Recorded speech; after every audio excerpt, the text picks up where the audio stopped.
Bonjour à tous. Aujourd'hui, petite promenade dans une forêt de chênes par un temps pas très sympathique, mais il pleut pas.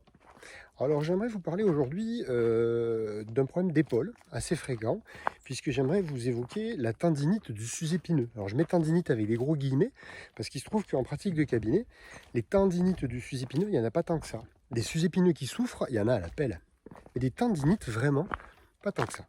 Alors en fait, je pense qu'il serait intéressant quand même de bien appréhender le sus-épineux de par sa conformation, de par sa configuration. Donc le sus-épineux, pour celles et ceux qui ne le connaîtraient pas et qui auraient la chance de jamais avoir été victimes de cette tendinite du sus-épineux, le sus-épineux est un muscle au niveau de l'épaule, ici, qui se retrouve fâcheusement coincé entre d'un côté l'omoplate et de l'autre côté l'humérus. Donc ce muscle qui est entre l'omoplate et l'humérus, si par hasard l'os omoplate et l'os humérus se rencontrent, lui il se retrouve coincé au milieu et donc forcément il va développer des pathologies dont certaines sont à mon avis malencontreusement appelées tendinite du sus-épineux. On devrait plutôt parler de contusion, de mâchage du sus-épineux. Donc tout ça pour dire que ce muscle-là, chaque fois on s'acharne à soigner le sus-épineux, à soigner ses tendinites à coups d'ultrasons, d'ondes de choc, de massage, etc., etc.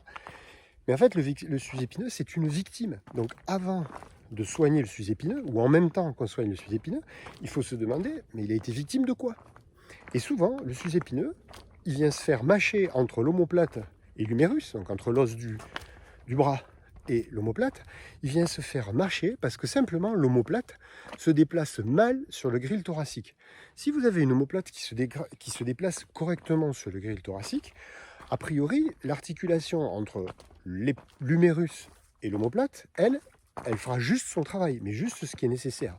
Si l'omoplate vient à ne pas bouger correctement sur le gril thoracique, donc à pas bien se placer sur le gril thoracique, à ce moment-là, ce qu'on appelle la gléno-humérale, c'est-à-dire ce qu'il y a entre l'omoplate et l'humérus, va surfonctionner. Et le muscle qui se trouve coincé dans cette articulation-là, il va être en souffrance. Donc tout ça pour dire que quand on a une tendinite, avec des gros guillemets, du sus-épineux, il est quand même intéressant de se poser la question de savoir comment fonctionne l'ensemble du corps autour. Donc j'ai parlé de l'omoplate, je pourrais parler des vertèbres cervicales et des haubans cervicaux qui descendent comme par hasard jusqu'à l'omoplate, avant de se jeter comme des morts de faim sur ce sus-épineux et lui faire des ondes de choc, etc. etc. Voilà, donc on aura l'occasion de reparler de plein de choses comme ça, parce que dans le corps, ça fonctionne souvent comme ça. On a un symptôme qui est en fait un signal d'alarme, d'accord? On a une lumière rouge qui s'allume, et on se jette comme des morts de faim sur la lumière rouge. Mais pour autant, cette lumière rouge, elle signale qu'il y a quelque chose qui se passe ailleurs.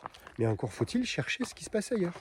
Je crois qu'il y avait un vieux proverbe chinois qui disait montrer la lune du doigt et l'imbécile regarde le bout du doigt. J'ai l'impression des fois qu'on a tendance à faire un petit peu pareil au niveau de notre santé. Donc voilà, c'était l'histoire de l'épaule, et puis je pense qu'on aura l'occasion de disserter sur d'autres sujets, d'autres structures du corps, mais qui fonctionnent sur le même principe, en tant que victime et pas coupable. Allez, bonne balade à tous, à bientôt.